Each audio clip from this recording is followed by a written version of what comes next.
Hello everyone and welcome back to my YouTube channel with another useful and informative video. So guys, in this video I'm going to show you how to fix Snapchat device ban issue on iPhone. So guys, if you are facing this issue and you are unable to log in your Snapchat account on iPhone, here I will show you how can you fix it and how can you log in your Snapchat account on your device. So guys, for that you have to simply watch this video till the end. So guys, the very first solution for this problem is that you have to simply open any browser and then search here for Snapchat support, and after this go to Snapchat support, and from here scroll it below and you have to simply go to my account is compromised. So guys, simply go to this and from here scroll it below,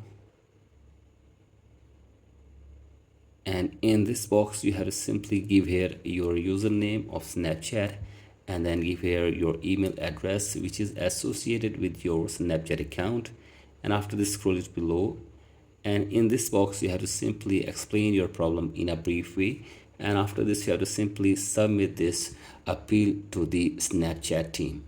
So guys, they will review your account, and if you have not violated any community guidelines, then your device will be unbanned.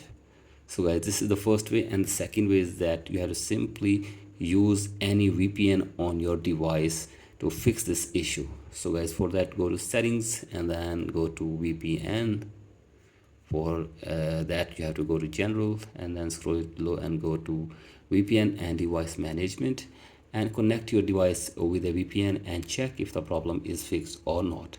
And if the problem is still there, then go for the next solution, that is you have to simply change your device.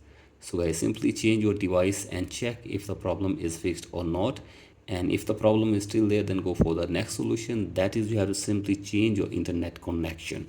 If you're using Wi-Fi, then use your mobile data, and if you're using mobile data, then use your Wi-Fi and check if the problem is fixed or not. And if the problem is still there, then you have to simply wait for 24 hours, and hopefully after this your problem will be fixed. So guys, that's it for today's video. Hope this video helps you. Please like and subscribe to my YouTube channel as well. Thank you.